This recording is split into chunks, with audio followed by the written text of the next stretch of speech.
Hello anime lovers, നമ്മൾ ഇന്ന് കാണാൻ പോകുന്നത് the beginning after the end season 1 11ാമത്തെ എപ്പിസോഡാണ്. സോ ഇതിനു മുമ്പുള്ള എപ്പിസോഡ് കാണാതെ ആരെങ്കിലും ഈ വീഡിയോ കാണുന്നുണ്ടെങ്കിൽ ഞാൻ താഴെ ഡിസ്ക്രിപ്ഷനിലും മുകളിൽ ഐക്കാർഡിൽ ലിങ്ക് കൊടുക്കാം. പെട്ടെന്ന് വീട് ഇത് കാണാൻ ശ്രമിക്കുക. സോ എനിക്ക് കിട്ടിയ വിവരങ്ങൾ അനുസരിച്ച് ഞാൻ വിചാരിച്ചത് ടിബേറ്റിന്റെ ഈ ഫസ്റ്റ് സീസണിൽ മൊത്തം 24 എപ്പിസോഡ് ഉണ്ടാവുമെന്നാണ്. പക്ഷേ അതെന്റെ തെറ്റായിരുന്നു. മൊത്തം 24 എപ്പിസോഡ് ഉണ്ടാവുമെന്ന് അവർ ഒഫീഷ്യലായിട്ട് എവിടെയും പറഞ്ഞിട്ടുണ്ടായിരുന്നില്ല. പകരം ചില അനിമേഷന്റെ കാര്യങ്ങൾ അപ്ഡേറ്റ് ചെയ്യുന്ന സൈറ്റുകളിൽ സോഷ്യൽ മീഡിയ പ്ലാറ്റ്ഫോമുകളിലൊക്കെയാണ് ഈ സീസണിൽ 24 എപ്പിസോഡ് തീർച്ചയായിട്ടും ഉണ്ടാവുമെന്ന് പറഞ്ഞത്. പക്ഷേ അത് മുഴുവനായിട്ടും തെറ്റാണ്. ഈ സീസണിൽ 24 എപ്പിസോഡ് ഇല്ല. പകരം വരാൻ പോകുന്ന 12ാമത്തെ എപ്പിസോഡാണ് ഈ സീസണിലെ ഫൈനൽ എപ്പിസോഡ്. ഇന്ന് അവർ ഒഫീഷ്യലായിട്ട് സീസൺ 2ന്റെ ചെറിയൊരു പ്രിവ്യൂ റിലീസ് ചെയ്തു. സീസൺ 2 ഒഫീഷ്യലായിട്ട് വരാൻ പോകുന്നത് 2026 സമ്മറിലായിരിക്കും. അതായത് 2026 മാർച്ചിന്റെയും ജൂണിന്റെയും ഇടയിൽ ഏതെങ്കിലും ഒരു മാസത്തിലായിരിക്കും സീസൺ 2 റിലീസ് ചെയ്യാൻ പോകുന്നത്. സോ അടുത്ത ആഴ്ച റിലീസ് ചെയ്യാൻ പോകുന്ന 12ാമത്തെ എപ്പിസോഡോടുകൂടെ ഈ സീസൺ അവസാനിക്കുകയാണ്. അത് കഴിഞ്ഞ് അടുത്ത വർഷമായിരിക്കും സീസൺ 2. അതുകൊണ്ട് ഡിബേറ്റ് ഇഷ്ടപ്പെടുന്ന എല്ലാവരും അടുത്ത വർഷം വരെ കാത്തിരിക്കണം. സോ ഇന്നത്തെ വീഡിയോക്ക് ലൈക്ക് ചെയ്ത് ആരെങ്കിലും കാണുന്നുണ്ടെങ്കിൽ പെട്ടെന്ന് തന്നെ ലൈക്ക് ചെയ്യുക. അടുത്ത വീഡിയോ കാണാൻ വേണ്ടി സബ്സ്ക്രൈബ് ചെയ്യുക. എന്നാ anime lovers, once again welcome back to anime exposure. എപ്പിസോഡിന്റെ തുടക്കത്തിൽ സൈറസ് അക്കാഡമി വളരെ പ്രശസ്തമായിട്ടുള്ള ഒരു അക്കാഡമി. ഒരുപാട് വിദ്യാഭ്യാസമുള്ള ആൾക്കാർ, businessman, leaders, royal guards, military officers എന്നിങ്ങനെ ഒരുപാട് പേര് പഠിച്ചിറങ്ങുന്ന, അവരെയൊക്കെ പഠിപ്പിച്ചെടുക്കുന്ന ഒരു അക്കാഡമി. ഈ രാജ്യത്തിലുള്ള എല്ലാ കുട്ടികളും മാജിക് പഠിക്കാൻ ആഗ്രഹിക്കുന്ന ഒരു അക്കാഡമി. ഇപ്പൊ ആർത്തറിന്റെ മുൻപിൽ നിൽക്കുന്നത് ആ അക്കാഡമിയുടെ ഉയർന്ന സ്ഥാനത്തിലുള്ള എല്ലാത്തിനും അധികാരമുള്ള ഡയറക്ടറാണ് ആർത്തർ ലേവിൻ. നിന്നെ കണ്ടതിൽ ഒരുപാട് സന്തോഷം. നിന്നെക്കുറിച്ച് എന്നോട് വിൻസെന്റ് പറഞ്ഞ കാര്യം ശരിയാണോ, അതോ അവൻ വെറുതെ ആലോചിച്ചു കൂട്ടിയതാണോ എന്ന് ഞാനൊന്ന് നോക്കട്ടെ. അപ്പോ നമുക്ക് തുടങ്ങിയാലോ എന്ന് പറഞ്ഞ് അവർ ആർത്തറിന്റെ കൂടെ ഫൈറ്റ് ചെയ്യാൻ വേണ്ടി അവരുടെ പവർ ഉപയോഗിക്കുന്നു. എനിക്ക് വിശ്വസിക്കാൻ കഴിയുന്നില്ല, ഈ പയ്യൻ ഒന്ന് അനങ്ങിയത് പോലും ഇല്ലല്ലോ എന്ന് അവരുടെ പവറിന്റെ മുൻപിൽ ആർത്തർ പേടിക്കാതെ നിൽക്കുന്നത് കണ്ട് അവർ അത്ഭുതപ്പെട്ടു. ഇവർക്ക് ഒരുപാട് ശക്തിയുണ്ട്, അതിലിപ്പോ അതിശയിക്കാനൊന്നുമില്ല. കാരണം ഈ രാജ്യത്തിലെ ഏറ്റവും ശക്തിയുള്ള മേജാണ് അവര്. ഒരുപക്ഷെ എന്റെ ശക്തി അവരുടെ മുൻപിൽ കാണിക്കാൻ പറ്റുകയാണെങ്കിൽ വിൻസെന്റ് എന്നെ പറ്റി പറഞ്ഞ കാര്യം കള്ളമല്ലെന്ന് എനിക്ക് തെളിയിക്കാൻ പറ്റും എന്ന് മനസ്സിലിരിക്കുന്ന ആർത്തർ ആദ്യം അവന്റെ വിൻഡ് എലമെന്റ് കൊണ്ട് അവരെ അറ്റാക്ക് ചെയ്തു. പക്ഷേ അവരത് പെട്ടെന്ന് തന്നെ തടഞ്ഞു. അതുകൊണ്ട് ആർത്തർ ഞെട്ടി. എന്റെ വിൻഡ് എലമെന്റിന് ബാക്കിയുള്ള എർത്തിന്റെയും വാട്ടറിന്റെയും എലമെന്റിനെ വെച്ച് നോക്കുമ്പോൾ താരതമ്യേന ശക്തി കുറവാണ്. അതുകൊണ്ട് ഇപ്പൊ ബാക്കിയുള്ളത് ഉപയോഗിക്കാം എന്ന് മനസ്സിലിരിക്കുന്ന ആർത്തർ അവരെ വീണ്ടും പെട്ടെന്ന് അറ്റാക്ക് ചെയ്യുന്നു. പക്ഷേ അതൊന്നും അവരുടെ അടുത്ത് നടക്കുന്നില്ല. അവരുടനെ തന്നെ ആ അറ്റാക്ക് തടഞ്ഞു. ഇത് കാണുന്ന ആർത്തർ ആവട്ടെ പെട്ടെന്ന് ഓടി വന്ന് അവരെ അറ്റാക്ക് ചെയ്യാൻ തുടങ്ങുമ്പോൾ അവരവരുടെ വിൻഡ് എലമെന്റിന്റെ പവർ ഉപയോഗിച്ച് ആർത്തറിനെ വളരെ നിസ്സാരമായിട്ട് അറ്റാക്ക് ചെയ്ത് താഴെ ഇട്ടു. എനിക്ക് നിന്നെ ഇഷ്ടപ്പെട്ടു, എന്നാ നിനക്ക് ഒരുപാട് ശക്തി ഉണ്ടെന്നാണ് നിന്റെ വിചാരം. നിന്റെ ശക്തിയെ നീ ഒരുപാട് വില കൂട്ടി കാണുന്നുണ്ട്. പക്ഷേ വിൻസെന്റ് പറഞ്ഞ കാര്യം ശരിയാണ്. നിന്റെ മാജിക്കിനും ഫൈറ്റിംഗ് സ്കില്ലിനും മറ്റെന്തോ വ്യത്യാസമുണ്ട്. ഇനി ഞാൻ നിനക്ക് അവസാനത്തെ ടാസ്ക് തരാം. ഈ ടാസ്കില് നിന്റെ ബോധം പോവാതെ നീ നോക്കണം എന്ന് പറഞ്ഞ് അവരൊരു പവർ ഉപയോഗിച്ച് അവിടെ മുഴുവൻ ഒരു സൗണ്ട് ഉണ്ടാക്കുന്നു. എന്താ ഇത്, സൗണ്ട് എലമെന്റോ? ഇവരൊരു സ്പെഷ്യൽ മേജ് ആണോ എന്നിങ്ങനെ ആർത്തർ അവന് മനസ്സിലിരിക്കുന്നു. അങ്ങനെ അവർ ആ സൗണ്ട് ഉണ്ടാക്കുന്നത് നിർത്തി. നീ അവസാനത്തെ ടാസ്കിലും ജയിച്ചു. എന്റെ ഊഹം ശരിയാണെങ്കിൽ നിനക്ക് എർത്ത് എലമെന്റ് ഉപയോഗിക്കാൻ കഴിയുമല്ലേ, അതുപോലെ ബാക്കിയുള്ള എലമെന്റുകളും. അതിന് ആർത്തർ അതെ എന്ന് പറഞ്ഞു. നിനക്ക് എന്നോട് എന്തോ ഒരു കാര്യം സംസാരിക്കാനില്ലേ, അതിനു വേണ്ടിയല്ലേ നീ ഇത്രയും ദൂരം വന്ന് നിന്റെ ശക്തി എനിക്ക് കാണിച്ചു തന്നത്. അതിന് ആർത്തർ ചുരുക്കത്തിൽ പറയുകയാണെങ്കിൽ ഞാൻ ഇവിടേക്ക് വന്നത് നിങ്ങളുടെ അടുത്തുള്ള 2 കാര്യത്തിന് വേണ്ടിയാണ്. പദവിയും അധികാരവും. നിങ്ങളുടെ കയ്യിലുള്ള ഈ 2 ഉപയോഗിച്ച് നിങ്ങൾ എന്റെ ഫാമിലിയെ സംരക്ഷിക്കണം. നിങ്ങൾ എന്റെ ഈ ഒരു ആവശ്യം സാധിച്ചു തന്നാൽ ഞാൻ അക്കാഡമിയിലേക്ക് വന്ന് ചേരാം. അതുകൂടാതെ നിങ്ങളെ എന്റെ ടീച്ചറായിട്ട് അംഗീകരിക്കാം. അത് കേട്ട് അവരാവട്ടെ, ഈ രാജ്യത്തിലെ രാജാവ് പോലും എന്നോട് ഇതുപോലത്തെ ആവശ്യങ്ങൾ പറയാൻ ധൈര്യം കാണിക്കാറില്ല. പക്ഷേ നിന്റെ ധൈര്യത്തെ ഞാൻ അംഗീകരിക്കുന്നു. അതിന് ആർത്തർ, ഞാൻ പറഞ്ഞ ആവശ്യങ്ങൾ നടത്തി തരാൻ മാത്രം എനിക്ക് വിലയുണ്ടെന്ന് എനിക്കറിയാം. അതുപോലെ തന്നെ ആ കാര്യം നിങ്ങൾക്കും അറിയാം. എന്നിരുന്നാലും എന്റെ പ്രായത്തിലുള്ള കുട്ടികൾക്ക് എപ്പോഴാണോ അക്കാഡമിയിലേക്ക് ചേരാൻ പറ്റുന്നത് അപ്പോഴേ ഞാനും അക്കാഡമിയിലേക്ക് ചേരുന്നുള്ളൂ. പക്ഷേ അതിന് ഇനിയും 3 വർഷമില്ലേ. നീ ഇപ്പോഴേ അക്കാഡമിയിലേക്ക് ചേർന്ന് കഴിഞ്ഞാൽ നിനക്ക് ഒരുപാട് ശക്തി ഉണ്ടാവും. അതിരിക്കട്ടെ, നീ എന്താ ഇപ്പോഴേ ചേരാത്തതിന്റെ കാരണം? ഞാനൊരു അഡ്വഞ്ചറർ ആവാൻ പോവാണ്. എനിക്ക് ഈ ലോകത്തിലുള്ള ഒരുപാട് കാര്യങ്ങൾ പഠിക്കണം. ഈ ലോകത്തിലുള്ള ഒരുപാട് സ്ഥലങ്ങൾ എനിക്ക് കാണണം. അതുകൊണ്ട് അക്കാഡമിയിലേക്ക് ചേരാൻ വൈകുമൊന്നുമില്ലല്ലോ. അത് ശരി, അപ്പൊ നീ നിന്റെ തീരുമാനം ആദ്യമേ എടുത്തു കഴിഞ്ഞല്ലേ. അതിരിക്കട്ടെ, ഈ കാര്യം നീ നിന്റെ ഫാമിലിയോട് പറഞ്ഞോ? ഇല്ല, ഞാനിത് അവരോട് പറയാൻ പോവാണ്. അങ്ങനെയാണെങ്കിൽ നീ അവരോട് കാര്യങ്ങൾ പറഞ്ഞ് സമ്മതിപ്പിച്ചാൽ നമ്മൾ തമ്മിലൊരു ഡീല് വെക്കണം എന്ന്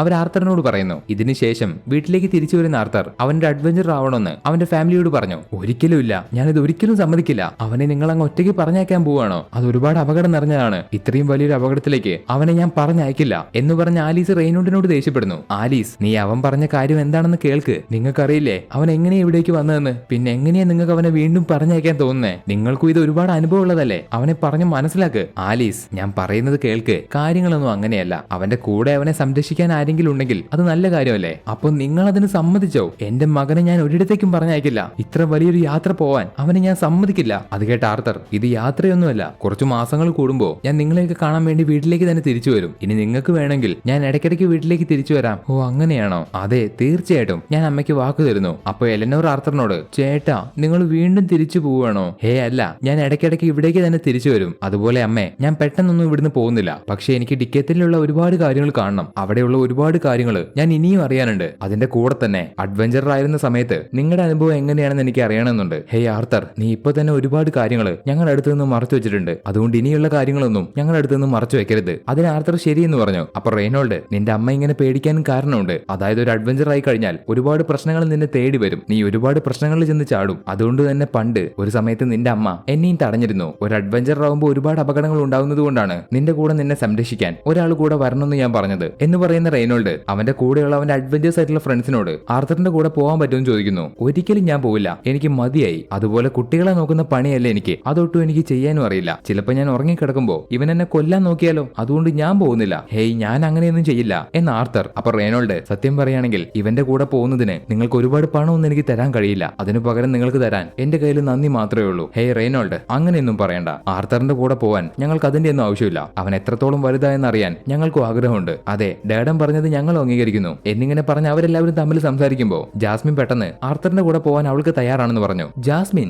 ആൾക്കാരെ സംരക്ഷിക്കുന്ന ജോലി ആഡമിനേക്കാൾ നിനക്ക് ഇഷ്ടമില്ലല്ലോ, പിന്നെ എന്തുകൊണ്ടാണ് നീ പോകുന്നേ? അതിന് ജാസ്മിൻ, ഇതെല്ലാം ആർത്തറിന്റെ നല്ലതിനു വേണ്ടി മാത്രമാണ്. അത് കേട്ട റെയ്നോൾഡ്, ഓ അങ്ങനെയാണോ? ഞാൻ വിചാരിച്ചത് ഡാഡൻ അല്ലെങ്കിൽ ഹെലൻ ഇവരിൽ ആരെങ്കിലും ആയിരിക്കും ആർത്തറിന്റെ കൂടെ പോകാൻ നല്ലതെന്നാണ്. പക്ഷേ ഫൈറ്റിങ്ങിനെ കുറിച്ച് പഠിപ്പിച്ചു കൊടുക്കാൻ ഏറ്റവും നല്ലത് ജാസ്മിൻ തന്നെയാണ്. ജാസ്മിൻ, നിനക്ക് അവനെ സംരക്ഷിക്കുന്നത് കൊണ്ട് കുഴപ്പമൊന്നുമില്ലല്ലോ എന്ന് ആലിസ് ചോദിക്കുമ്പോൾ ജാസ്മിൻ എല്ലാം അവളെ ഏറ്റവും നല്ല രീതിയിൽ കൈ കാണിച്ചു കൊടുത്തു. കണ്ടില്ലേ, എല്ലാ കാര്യങ്ങളും അവള് തന്നെ ഏറ്റു. എന്തൊക്കെയായാലും അവളൊരു ആർഗ്യുമെന്റർ അല്ലേ, അത് ആർത്തറിന് വളരെ നല്ലതാണ്. കഴിഞ്ഞ വർഷം അവള് ലൈറ്റ് ഓറഞ്ചിലേക്ക് എത്തി. അതുപോലെ ഇവൾക്ക് വിൻഡ് മാജിക് ഉപയോഗിക്കാൻ കഴിയും, അത് ഒരുപാട് നല്ലതാണ്. അങ്ങനെ അവസാനം ആർത്തർ അഡ്വഞ്ചർ ആവാൻ വേണ്ടി ജാസ്മിന്റെ കൂടെ പോകാൻ തീരുമാനിച്ചു. അടുത്ത സീനിൽ കാണിക്കുന്നത് ലിലിയെ ട്രെയിനിങ് ചെയ്തുകൊണ്ടിരിക്കുമ്പോൾ അവിടേക്ക് ആർത്തർ വന്നു. ഇവൾക്കിപ്പോ എന്റെ സഹായം ഇല്ലാതെ തന്നെ ഒറ്റയ്ക്ക് ട്രെയിനിങ് ചെയ്യാൻ കഴിയുന്നുണ്ട് എന്നിങ്ങനെ മനസ്സിലിരിക്കുന്ന ആർത്തർ, അച്ഛാ എനിക്കിപ്പോ ഓപ്ഷൻ ഹൗസിലേക്ക് പോകാൻ പറ്റുമോ? കാരണം എനിക്ക് അവിടെ നിന്ന് ഒരു കത്തി വാങ്ങാനുണ്ട്. അങ്ങനെ ആർത്തറിന് വേണ്ട കത്തി കാണിച്ചു കൊടുക്കാൻ വേണ്ടി അവൻ ഓപ്ഷൻ ഹൗസിലേക്ക് കൊണ്ടുപോകുന്നു. അപ്പോൾ നിനക്ക് അഡ്വഞ്ചറസ് ഗിൽഡ് അഡ്മിഷൻ ടെസ്റ്റിലേക്ക് പോകാൻ ഒരു കത്തി വേണമല്ലേ? നിനക്ക് ഏത് കത്തി വേണമെങ്കിലും പതിയെ സമാധാനത്തോടെ നോക്കിയെടുത്താൽ മതി എന്ന് പറഞ്ഞ് അവിടെയുള്ള ആള് ആർത്തറിന് വേണ്ട കത്തി തിരഞ്ഞെടുക്കാൻ വേണ്ടി അതൊക്കെ വെച്ചിരിക്കുന്ന സ്ഥലം കാണിച്ചു കൊടുത്തു. ഇവിടെ ഭക്ഷണം കഴിക്കുന്നതിന് മുമ്പ് ആലീസ് റെയ്നോൾഡിനോട്, ആർത്തർ ഇതുവരെ വന്നില്ലല്ലോ, അതുകൊണ്ട് വേണമെങ്കിൽ നമുക്ക് അവനെ പോയി വിളിക്കാം. ഹേയ് വേണ്ട, അവന് വേണ്ട കത്തി തിരഞ്ഞെടുക്കായിരിക്കും. ആ അതും ശരിയാണ് എന്ന ആലീസ്. ഇവിടെ ഇപ്പൊ ആർത്തറിനാവട്ടെ അവന് പറ്റിയ കത്തി കണ്ടുപിടിക്കാൻ പറ്റുന്നില്ല. അവിടെ ഒരുപാട് കത്തികളുണ്ട്, പക്ഷെ അതിൽ ഏതെടുക്കണമെന്ന് അവൻ അറിയില്ല. അങ്ങനെ അവന് പറ്റിയ കത്തി അവൻ അന്വേഷിച്ചുകൊണ്ടിരിക്കുന്ന സമയത്ത് സിൽവി അവിടെ താഴെ കിടക്കുന്ന ഒരു കത്തി അവന് കാണിച്ചു കൊടുത്തു. അതൊരു കത്തിയാണെന്ന് തോന്നില്ല, ഒരു വടി. ഇപ്പൊ അത് കാണുന്ന ആർത്തർ അത് എടുത്തു നോക്കുമ്പോ അതിന് നല്ല ഭാരമുണ്ട്, കാണുന്ന പോലെയൊന്നുമല്ല. അതുപോലെ ആ കത്തി അവന് പെട്ടെന്ന് തുറക്കാനും കഴിയുന്നില്ല. അതുകൊണ്ട് അവൻ അതിലേക്ക് അവന്റെ എലമെന്റ് ഉപയോഗിച്ചു. ഇപ്പൊ അവനെ കൊണ്ട് തുറക്കാൻ പറ്റുമെന്ന് അവൻ അറിയില്ല, പക്ഷെ എന്നാലും എലമെന്റ് ഉപയോഗിച്ച് തുറക്കാൻ പറ്റിയാലോ എന്ന് വിചാരിച്ചിട്ടാണ് അവൻ എലമെന്റ് ഉപയോഗിക്കുന്നത്. അങ്ങനെ ആർത്തർ ആ കത്തിയിലേക്ക് എലമെന്റ് ഉപയോഗിക്കുമ്പോൾ പതിയെ അവൻ ആ കത്തി ഊരിയെടുത്തു. ആ കത്തി ആവട്ടെ അവൻ ഇതുവരെ കണ്ടതുപോലെയൊന്നുമല്ല, ഒരുപാട് വ്യത്യാസമുണ്ട്. ആർത്തറിന് അതിന്റെ മൂർച്ച എത്രത്തോളം ഉണ്ടെന്ന് അറിയാൻ വേണ്ടി അവിടെയുള്ള ഒരു ബാരൽ വെട്ടി നോക്കി. അപ്പോൾ ആ ബാരൽ നിസ്സാരമായിട്ട് മുറിഞ്ഞു വീണു. ആ കത്തിയില് ഡൗൺസ് ബാലഡ് WK4 എന്ന് എഴുതി വെച്ചിട്ടുണ്ട്. അത് വായിക്കുന്ന ആർത്തറിനാവട്ടെ അതെന്താണെന്ന് മനസ്സിലായില്ല. പെട്ടെന്ന് ആ കത്തിക്കകത്ത് നിന്ന് ആർത്തറിന്റെ കയ്യിലേക്ക് ഷോക്ക് പോലെ എന്തോ വന്നു. അതുകൊണ്ട് അവൻ ആ കത്തി താഴെ ഇട്ടു. എന്നിട്ട് അവൻ നിലത്ത് നിന്ന് തിരിച്ചെടുക്കുമ്പോൾ ആ കത്തിയുടെ ആദ്യം ഉണ്ടായിരുന്ന ഭാരമൊക്കെ മാറി. അതിനിപ്പോ ആദ്യത്തെ അത്ര ഭാരമൊന്നുമില്ല. അവനെ കൊണ്ട് പെട്ടെന്ന് മുറിക്കാൻ വരുന്നുണ്ട്. ഇപ്പൊ ഇതിന്റെ ആദ്യം ഉണ്ടായിരുന്ന ഭാരമെല്ലാം പോയി. അത് കൂടാതെ എന്റെ ശരീരത്തിനനുസരിച്ച് ഇത് ചെറുതായി. ഈ കത്തി എന്റെ പാകത്തിനായിട്ട് മാറി. ഞാൻ എന്റെ കഴിഞ്ഞ ജന്മത്തിൽ ഒരുപാടധികം കത്തികൾ ഉപയോഗിച്ചിട്ടുണ്ട്, പക്ഷേ ഇതുപോലെ എനിക്ക് ചേർന്ന ഒരെണ്ണം എനിക്ക് ഇതുവരെ കിട്ടിയിട്ടില്ല. പക്ഷെ ആരായിരിക്കും ഇതിലെഴുതിയ WK4 എന്നിങ്ങനെ ആർത്തർ അവന്റെ മനസ്സിൽ ചിന്തിച്ച് നിൽക്കുമ്പോൾ അവിടേക്ക് റെയ്നോൾഡും വിൻസെന്റും അവനെ അന്വേഷിച്ചു വന്നു. അപ്പോൾ അവരെ കാണുന്ന ആർത്തർ ആവട്ടെ അവിടെ ഉണ്ടായിരുന്ന മറ്റേതൊരു കത്തി എടുത്ത് അവൻ ആ കത്തി ഇഷ്ടപ്പെട്ടു എന്ന് പറഞ്ഞ് അവർക്ക് കാണിച്ചു കൊടുത്തു. ഇത് നല്ലൊരു കത്തിയാണ്, ഇത് നിനക്ക് ഒരുപാട് ഉപകാരപ്പെടും. വിൻസെന്റ്, ഈ കത്തി കണ്ടിട്ട് നിനക്ക് എന്ത് തോന്നുന്നു? ആർത്തറിന് ഇത് ഇഷ്ടപ്പെട്ടെങ്കിൽ എനിക്കും അതുപോലെ തന്നെയാണ് എന്ന് വിൻസെന്റ്. ഈ സമയത്ത് അവരുടെ കൂടെ ഉണ്ടായിരുന്ന ആള് ആർത്തറിന്റെ അരയില് അവൻ ഒളിപ്പിച്ചു വെച്ച ആ കത്തി കണ്ടു. നിന്റെ അരയിൽ കിടക്കുന്ന ആ വടി എന്താ? അത് നിനക്ക് എവിടുന്നാ കിട്ടിയേ? അത് കേട്ട് ആർത്തർ കൂടുതൽ ഉരുണ്ട് കളിക്കാതെ, എനിക്കിത് നിലത്ത് കിടന്ന് കിട്ടിയതാണ്, ഇതിന് ഒരുപാട് ഭാരമുണ്ട്, അതുകൊണ്ട് എന്റെ ട്രെയിനിങ്ങിന് ഇത് ഉപയോഗിക്കാന്ന് ഞാൻ തീരുമാനിച്ചു എന്ന് പറഞ്ഞ് ആർത്തർ അവരോട് പറയുന്നു. ഓ ഇപ്പൊ എനിക്ക് മനസ്സിലായി ഇത് എവിടുന്നാ വന്നതെന്ന്. ഒരു വയസ്സായ മനുഷ്യൻ ഒച്ചയിട്ട് ഇതെടുക്കാൻ ഒരുത്തനെ കൊണ്ടും കഴിയില്ല എന്ന് പറഞ്ഞ് ഈ വടി വലിച്ചെറിഞ്ഞു പോയി. ശേഷം ഞങ്ങൾ എത്ര നോക്കിയിട്ട് ഇത് എന്താണെന്ന് മനസ്സിലായില്ല. അത്യാവശ്യം ഭാരമുണ്ട്, നല്ല ശക്തിയുണ്ട്, അതുകൊണ്ട് ഇതൊരു പാഴാണെന്ന് ഞങ്ങൾക്ക് തോന്നിയില്ല. അപ്പൊ ഇത് വെറുതെ മാറ്റി വെച്ചതാണ്. അത് കേട്ട് ആർത്തർ വിൻസെന്റിനോട് ആ കത്തി അവന്റെ അടുത്ത് നിന്ന് തിരിച്ചു വാങ്ങാതിരിക്കാൻ വേണ്ടി, അങ്കിൾ വിൻസെന്റ്, ഈ കത്തിക്ക് ഇത്രത്തോളം വിലയുണ്ടെന്ന് എനിക്ക് അറിയില്ലായിരുന്നു. പറയുന്നു, പക്ഷേ എനിക്കിത് ഇഷ്ടപ്പെട്ടു, ഇത് എനിക്ക് ഉപയോഗിക്കണമെന്നുണ്ട് എന്ന് ക്യൂട്ടായിട്ട് വിൻസെന്റിനോട് പറയുന്നു. അത് കേട്ട വിൻസെന്റ് ആവട്ടെ, ഹേയ് നീ ഇതിന് മാപ്പ് പറയേണ്ട ആവശ്യമൊന്നുമില്ല, അതവിടെ വെറുതെ കിടക്കുകയല്ലായിരുന്നോ, അതുകൊണ്ട് കുഴപ്പമില്ല, നീ അതെടുത്തോ. അങ്കിൾ വിൻസെന്റ് ഒരുപാട് നന്ദിയുണ്ട് എന്ന് ആർത്തർ. അങ്ങനെ ആർത്തറിന് അവൻ ഇഷ്ടപ്പെട്ട ആ കത്തി കിട്ടി. തുടർന്ന് ആർത്തർ അവന്റെ ഫാമിലിയുടെ കൂടെ നിന്ന് ഒരുപാട് സന്തോഷിച്ചു. കാരണം വൈകാതെ തന്നെ ഒരു അഡ്വഞ്ചർ ആവാൻ വേണ്ടി അവൻ പോവും. അതുകൊണ്ട് എത്രത്തോളം അവരുടെ കൂടെ നിൽക്കാൻ പറ്റുമോ അത്രത്തോളം അവൻ അവരുടെ കൂടെ നിന്ന് സന്തോഷിക്കുന്നു. അങ്ങനെ ആർത്തർ ഈ ലോകത്തിലേക്ക് വന്നിട്ട് ഇപ്പൊ 9 വർഷമായി. അതായത് അവന്റെ 9ാമത്തെ ബർത്ത്ഡേ. അതുകൊണ്ട് അവരെല്ലാവരും ചേർന്ന് അവന്റെ ബർത്ത്ഡേ ആഘോഷിക്കുന്നു. അവൻ പോകുന്നതിന് മുമ്പ് ഒരു വലിയ പാർട്ടി തന്നെ അവർ നടത്തുന്നുണ്ട്. ആ പാർട്ടിയിൽ എല്ലാവരും ചേർന്ന് ആഘോഷിക്കുന്നു. എല്ലാവർക്കും ഒരുപാട് സന്തോഷം മാത്രം. ഇതിനുശേഷം രാത്രി ആർത്തറിന് കിട്ടിയ സമ്മാനങ്ങളെല്ലാം അവൻ തുറന്നു നോക്കുന്നു. അതിൽ ആദ്യം തന്നെ അവന്റെ അച്ഛനും അമ്മയും അവന് കൊടുത്ത സമ്മാനമാണ് ഹീലിംഗ് സ്റ്റോൺസ് ഒക്കെ വെച്ച ഒരു ഗ്ലൗസ്. അടുത്തത് വിൻസെന്റ് അവനൊരു മോതിരം കൊടുത്തു. ആ മോതിരം എന്താണെന്ന് വെച്ചാൽ അതിലൊരു മോതിരം ആർത്തർ അവന്റെ കയ്യിലേക്ക് ഇടും. അതുപോലെ മറ്റേ മോതിരം ആലീസിന്റെ കയ്യിലും ഉണ്ടാവും. ആർത്തറിന് എപ്പോഴെങ്കിലും അപകടം നിറഞ്ഞൊരു അവസ്ഥ വരികയാണെങ്കിൽ അവന്റെ മാന കൂടുന്നതിലൂടെ ആലീസിന്റെ കയ്യിലുള്ള മോതിരത്തിലെ ലൈറ്റ് കത്തും. അങ്ങനെ അവൻ എന്തെങ്കിലും പ്രശ്നം ഉണ്ടെങ്കിൽ അത് ആലീസിന് അറിയാൻ പറ്റും. അടുത്തത് റെയ്നോൾഡിന്റെ ഫ്രണ്ട്സ് അവനൊരു സ്ക്രോൾ കൊടുത്തു. ആ സ്ക്രോളിൽ അത്യാവശ്യ ഘട്ടത്തിൽ അവന് വേണമെങ്കിൽ എന്തെങ്കിലും സന്ദേശം അയക്കാം. അത് നേരെ ആലീസിന് കിട്ടും. അതുപോലെ തിരിച്ചൊരു പ്രാവശ്യം ആലീസിന് വേണമെങ്കിൽ അവനും സന്ദേശം അയക്കാം. ഇപ്പൊ ഈ സമ്മാനങ്ങളൊക്കെ കിട്ടുന്ന ആർത്തർ ആവട്ടെ എല്ലാവരോടും നന്ദി പറഞ്ഞു. അപ്പൊ ആലീസ് അവൻ സുരക്ഷിതമായിട്ട് തിരിച്ചു പോയി വരണമെന്ന് പറഞ്ഞ് അവനെ കെട്ടിപ്പിടിക്കുന്നു. ഇപ്പൊ എന്നെ സ്നേഹിക്കുന്ന, ഞാൻ സ്നേഹിക്കുന്ന ഒരുപാട് ആൾക്കാർ എന്റെ കൂടെയുണ്ട്. മറ്റെന്തിനേക്കാളും അവരാണ് എനിക്ക് പ്രാധാന്യം. അവരെ എനിക്ക് നഷ്ടപ്പെടുകയാണെന്ന് എനിക്ക് തോന്നിയാൽ അവസാനം വരെ അവരെ തിരിച്ചു കിട്ടാൻ വേണ്ടി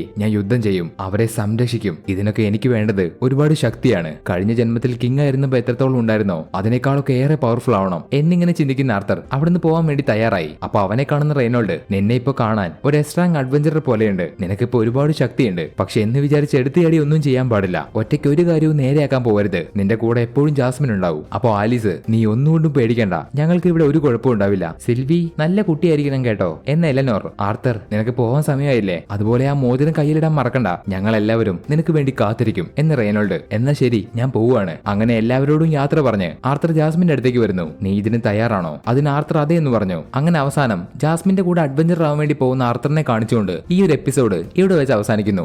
സോ ഇനിയാകെ ഒരേ ഒരു എപ്പിസോഡ് മാത്രമേ ബാക്കിയുള്ളൂ. അത് കഴിഞ്ഞാൽ നമ്മൾ സീസൺ 2 വേണ്ടി കാത്തിരിക്കണം. സീസൺ 2 അടുത്ത വർഷം റിലീസായ ഉടനെ തന്നെ നമ്മുടെ ഈ ചാനലിൽ എക്സ്പ്ലനേഷൻ വരുന്നതായിരിക്കും. അതുകൊണ്ട് എല്ലാവരും സബ്സ്ക്രൈബ് ചെയ്യുക. നിങ്ങൾക്ക് ഈ വീഡിയോ ഇഷ്ടപ്പെട്ട ഒരിക്കലും ലൈക്ക് ചെയ്യാൻ മറക്കരുത്. വീഡിയോയെ കുറിച്ചുള്ള നിങ്ങളുടെ അഭിപ്രായങ്ങളും കാര്യങ്ങളൊക്കെ കമന്റ് ആയിട്ട് അറിയിക്കുക. ഇനിയിപ്പോ ഒന്നും കമന്റ് ചെയ്യാൻ കിട്ടിയിട്ടില്ലെങ്കിൽ ജസ്റ്റ് ഇമോജി ഇട്ടാൽ മതി. എന്നാ അടുത്തൊരു വീഡിയോയുമായി കാണുന്നത് വരെ അനിമേ ലവേഴ്സ്, ഇറ്റ്സ് മീ ആനിമോ.